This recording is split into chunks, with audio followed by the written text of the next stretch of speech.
Hey everybody, Seabass here. I'm behind the camera and I'm sitting down with who? Introduce yourself to everybody. Dave Childress, formerly Sergeant Dave Childress of 3rd Battalion, 6th Marines.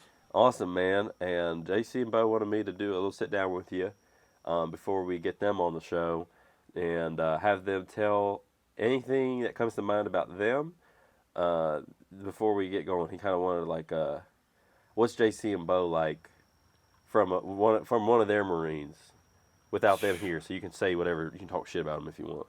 Well, I talk shit about them to their faces. I know that. They were always on top of it when it come to troop welfare, like real troop welfare, not just making sure everybody's fed and you got enough supplies. But they knew the guys. They knew what the guys needed. You know, Gunny disappeared during the middle of deployment and come back with like switchblade knives for everybody and shit like that, and He'd go biker find- gloves that we, and like just shit that we could use. And He'd go find stuff. yeah, if it was out there, Gunny's like, why ain't my Marines got this up on the front lines? We got a bunch of pogues running around with switchblades on some base, where they don't even go outside the wire. Why ain't my guys got that? Yeah. But Wow. but both of them were, always big on knowing the guys and knowing what we needed to get the mission done and not leaving us shorthanded. So but I know JC learned a lot of that from Gunny. But I don't know, JC's always been real personable. I was one of his infantry school students, and then we ran into each other a couple of years later in McQuiz and in the school, and he recognized me. I didn't even remember him like right off the bat. As soon as he entered, he's like, "I'm Sergeant Knott," and I was like, "Oh yeah, I remember you now." But he recognized me, and usually it's not like that. You remember your drill instructor, maybe they remember you, right? But it wasn't like that. He remembered me, and we were always real close. After that, we went to that school together, and had that experience being on the same level after, which was neat for me to be side by side with, a guy who had been my instructor previously and suffer through that school with him. It was tough. We dropped a lot of the drill instructors, but those that made it, it was something to be proud of. It was a tough school. But What's that like for people who are watching that maybe don't know what that is? McQuiz is that's your Marine Combat Instructor of Water Survival. That's who teaches all your pool training and water training for the Marine Corps. And People don't. I don't think a lot of people know that. you That do. the Marines are amphibious. Marines are amphibious. I mean, if you don't know that, then it's in the name, buddy. But yes, we are amphibious creatures. We don't run in the rain, and we know how to swim. And that school, it's a pretty grueling school. It's tough physically and book wise. I mean, there's a big thick book, and they make you learn it word for word. And the testing is very strenuous. But you come out there, just one of the big. It's just like most schools in the Marine Corps. They really emphasize teaching. So it's just every time you go to school in the Marine Corps, you get better at teaching. And with that was probably my first experience really learning between that and rifle marksmanship. That's where I really learned about teaching. But anyway, it's very important to the Marine Corps that the Marines know how to swim. So that's an important job. Yeah. Did you guys ever have to do any swimming while you were overseas, like No, big river crossing or anything?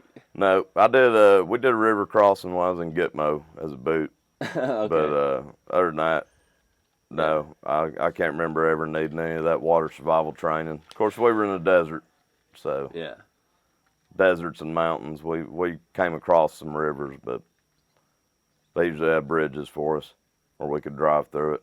You know, I think JC and Bo are both great examples of if you are focused on your Marines and your mission, then your career will do well.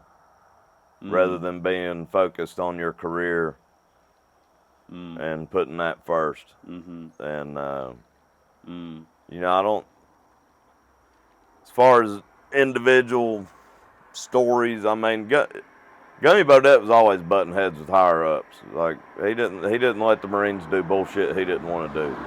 So That's awesome. You know, I don't know how he never got in trouble, but he was always willing to tell somebody how it is, and of course he was smart about it. He wasn't doing it out there in front of the whole company or some shit. Yeah.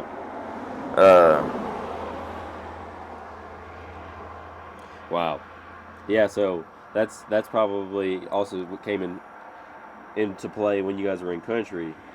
I imagine he was keeping you guys out of dumb shit, not just garrison. Yeah, I mean, you got a war to fight. You can't be worrying about all this Mickey Mouse bullshit and making sure that things look good. And you know, is the battalion commander going to be impressed with your Marines when he shows up because their camis are clean or right? Just not asking. They made sure we weren't asked to do the unnecessary shit. Like we still shaved. We weren't out there growing beards. Even, you know, it's like, hey, we were working with the SF guys. It's like, hey, they all got beards. Nobody cared, but the Marines stayed clean shaven.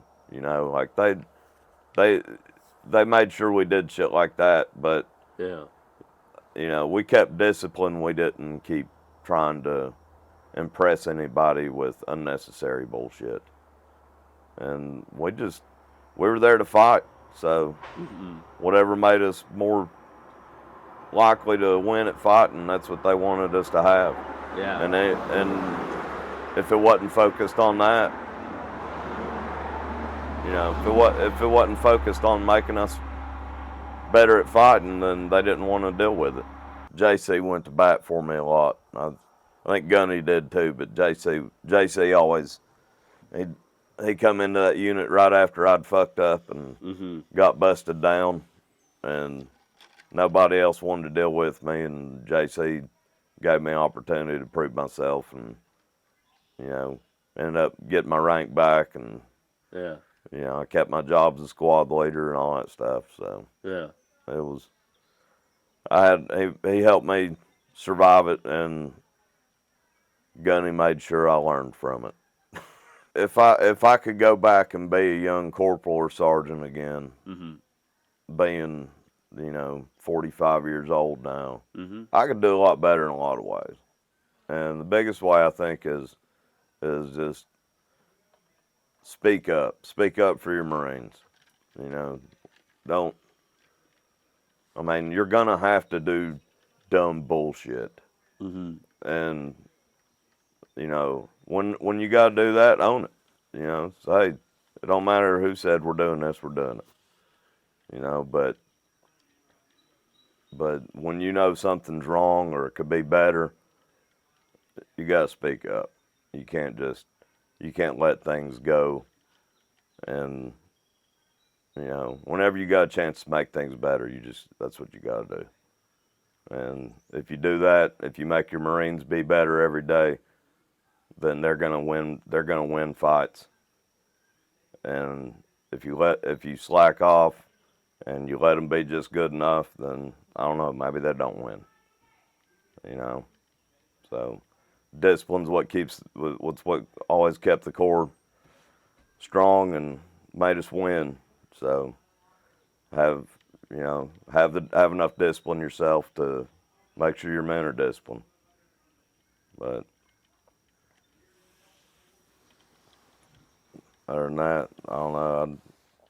If I could go back and replay what I did, there'd be a lot of what not to do's in there. Hey, well, sometimes that's when you learn the most, or when you teach someone the most. I mean, like your parents, for example, most of the time you don't learn what to do, you learn what not to do from them, you know. Well, that's definitely true. I definitely was the safety brief reason a couple of times. Yeah.